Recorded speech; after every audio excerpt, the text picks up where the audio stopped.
Hello there, thank you for stopping by the channel. Today's story explores the hidden corners of the human psyche, gentle yet profound. Stay tuned and don't forget to support the channel so you won't miss the next stories. It's funny how one decision can unravel an entire life.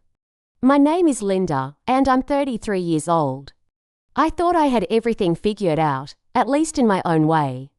My husband Tony always called me impulsive, but he said it with a smile, like it was one of those quirks you just learn to live with. Maybe he was just being polite. Tony and I have been married for 8 years. He's 40, the responsible one, the planner, I'm the dreamer. We've got 2 kids, John, 6, and Anna, 3, they're our world. But also part of why I never went back to work after Anna was born. Stay home, Tony said, I make more than enough. So I did. And I don't regret it, not really. I mean, I love being there for the kids. But somewhere along the way, I think I convinced myself that his money was our money. And that was probably my first mistake. Tony set up this emergency fund a few years back. He was so proud of it, like it was some holy grail of responsible adulthood. This is for real emergencies, Lynn, he told me, not vacations, not shopping sprees. Think hospital bills, car repairs, stuff like that. I nodded like, yeah, of course, makes sense. But in my head, I was already thinking about how nice it would be to have a little wiggle room for the things that made life fun. A few months ago, I found myself staring at my phone, scrolling through Instagram. Everyone was posting about summer vacations, beaches, resorts, cocktails with tiny umbrellas, and there I was at home in sweats, wiping crayon marks off the wall, while Anna napped. It hit me like a ton of bricks. I deserved a break. We deserved a break. John had been begging to go to Disney World for months, and honestly, I just wanted to feel like we were living a little, not just surviving. So I did it. I dipped into the emergency fund. Not a lot at first, just a little to book the flights. But then there were hotel rooms to reserve, park tickets to buy, cute matching outfits for the kids, because we needed those for the Instagram pics. By the time I was done, I'd drained nearly $9,000. I didn't even blink. Tony makes 6 figures. What's $9,000 in the grand scheme of things? I didn't tell him, of course. I figured I'd just let him know after the fact. Surprise family vacation. He'd be annoyed for like 5 minutes, pout maybe, and then he'd see the kids' faces light up and all would be forgiven. That's how it always worked with us. I'd make a mess, he'd clean it up, and life went on. But this time was different.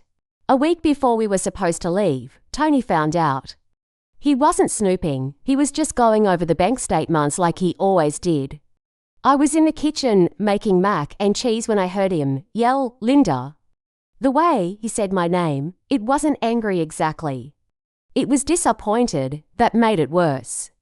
He came storming into the kitchen waving his phone around like a crazy person. Did you take money from the emergency fund? He asked. I froze. I could feel the color draining from my face. I was going to tell you, I said, which wasn't really true. I just wanted to surprise you and the kids. It's not a big deal, Tony, we can afford it. His face turned red, and for a second, I thought he might actually yell. But he didn't, he just stared at me, his jaw clenched. That money was for emergencies, Linda, he said, voice low and even. Real emergencies, not vacations, not your. I tried to argue. But the kids deserve this, we deserve this. You make more than enough money, it's not like we're going to go broke over a stupid trip. He shook his head, it's not about the money. It's about trust, you went behind my back. You didn't even think about how this might affect us. That stung. Trust, what did trust have to do with anything? I was trying to do something nice for our family, couldn't he see that? He didn't talk to me for the rest of the night. The next day, he cancelled everything, the flights, the hotel, the tickets. He even called the bank and locked me out of the accounts. That felt like a slap in the face. I told him he was overreacting, that he was being controlling. He just looked at me and said, you don't get it, do you? And maybe I didn't, maybe I still don't. All I know is that a week later, he packed a bag and left. I can't do this anymore, he said. I thought he was just blowing off steam, but then he didn't come back. It's been 2 months now, and I haven't heard from him, except through his lawyer. I still don't think I did anything wrong. I was trying to make memories, to give our kids something special. But apparently, that's not worth saving a marriage over. So here I am, sitting in a half-empty house, wondering how it all fell apart. It's been 2 months since Tony walked out. And honestly, I'm still waiting for him to come to his senses. He's being dramatic, plain and simple. I've replayed that last conversation in my head so many times, trying to figure out where I went so wrong. Every time, I come back to the same conclusion. I didn't. I'm sitting at the kitchen table right now. Aina's crayons scattered everywhere and John's backpack half unzipped on the chair next to me. Dinner's on the stove, and the house feels too quiet. It's like the absence of Tony's presence is louder than when he's actually here. But that's not my fault. I'm doing my best. I'm raising our kids, keeping the house in order, and yeah, maybe I'm not great with money, but that's not a crime. Aina's been asking, when's Daddy coming home? I've been telling her, soon, baby girl, he's just taking some time to himself. I'm not about to tell a 3-year-old that her dad might not be coming back. John's smarter, though. The other day, he asked if Daddy left because of what happened with the trip. I'm not even sure how he figured that out. Kids are way more observant than we give them credit for. I'm not going to lie, these past 2 months have been rough. Tony's the one who's always managed the bills, so now I'm trying to figure it all out. I'm on the phone with customer service more than I'm talking to actual people. Turns out being the stay-at-home parent doesn't carry much weight when you're trying to negotiate payment arrangements with the electric company. He's been paying the mortgage and utilities, but everything else, groceries, diapers, gas, that's on me now. I've started selling some old clothes and toys online just to make ends meet. I'm not about to ask him for help. I've got pride, you know. I tried calling him once, left a voicemail. Told him the kids missed him and asked if he'd at least come see them. No response, not even a can't talk right now text. I'm not calling again. If he wants to act like a child, that's on him. His lawyer, though Bo, she's been in contact. Sent me some proposed terms for a separation agreement. I'm supposed to review and sign it like it's just some casual formality. I'm not stupid. I'm not signing a thing until I've had someone look it over. Problem is, lawyers aren't free, and last time I checked, I'm not exactly swimming in cash. Tony's got money to burn, but me? I'm out here budgeting ramen noodles and hoping my gas tank lasts through the week. Part of me wants to just sign it. Honestly, I'm so tired of all of it. The calls, the emails, the just following up messages from his lawyer. It's like being pecked to death by a flock of birds, annoying, relentless, and never-ending. But I'm not giving him the satisfaction, not yet. He's punishing me like I'm some reckless teenager who crashed the family car. All I did was try to give our kids a good memory. Isn't that what parents are supposed to do?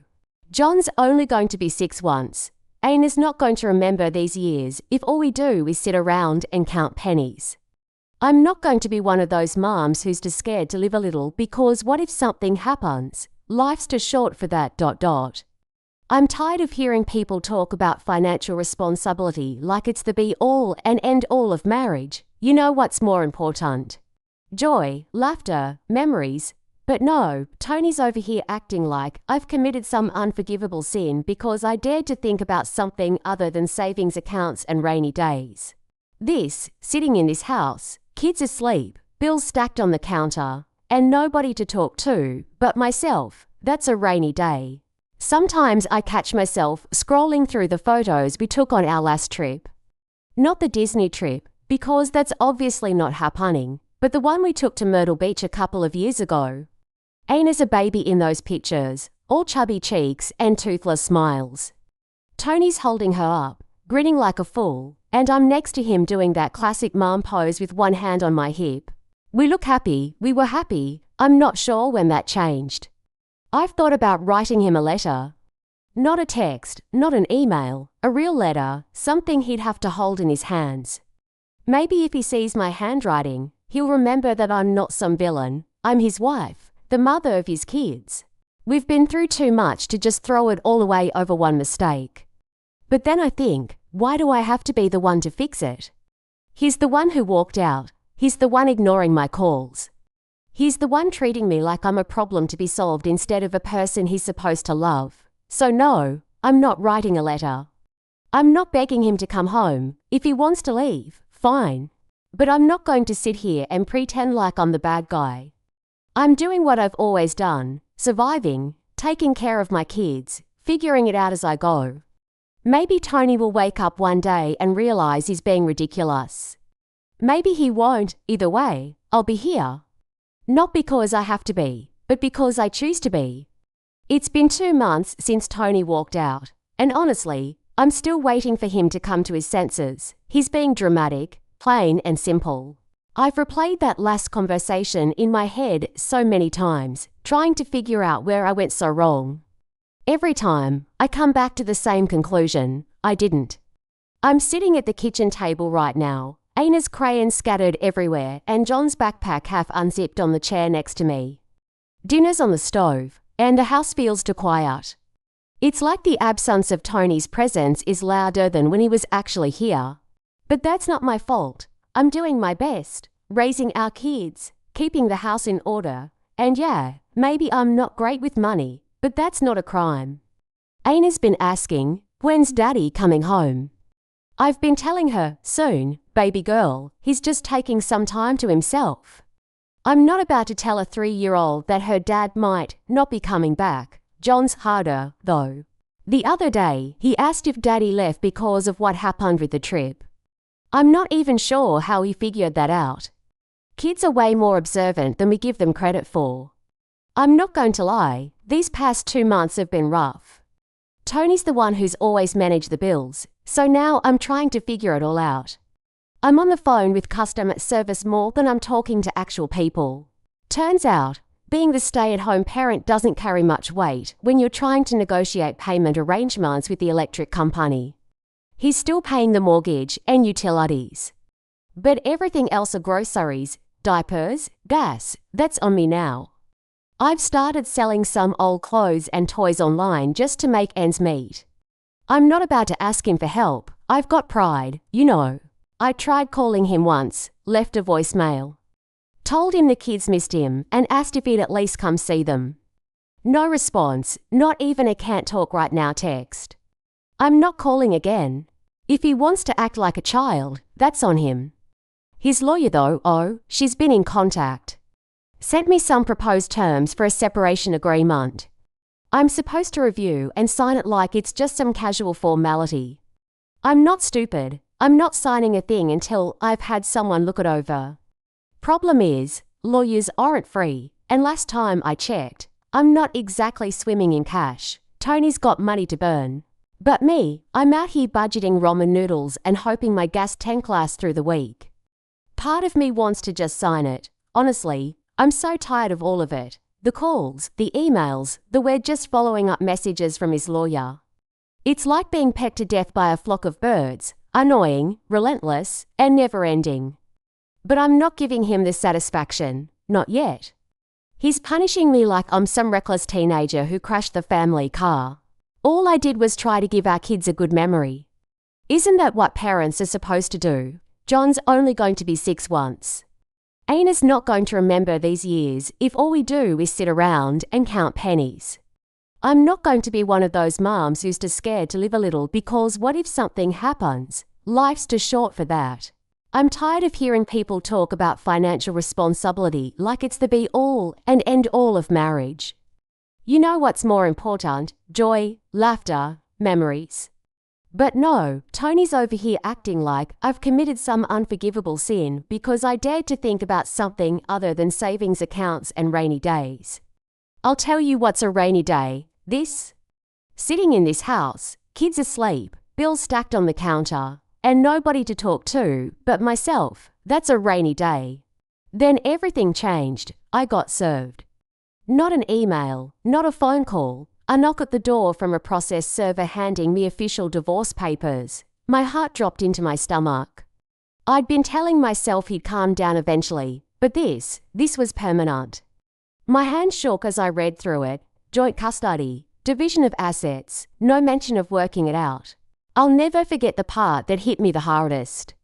He'd already taken his name off the joint account. I'd gone to pay for groceries that night, and my card got declined. I'm standing there with a cart full of food, the kids tugging on my jacket, and I had to put everything back while people watched.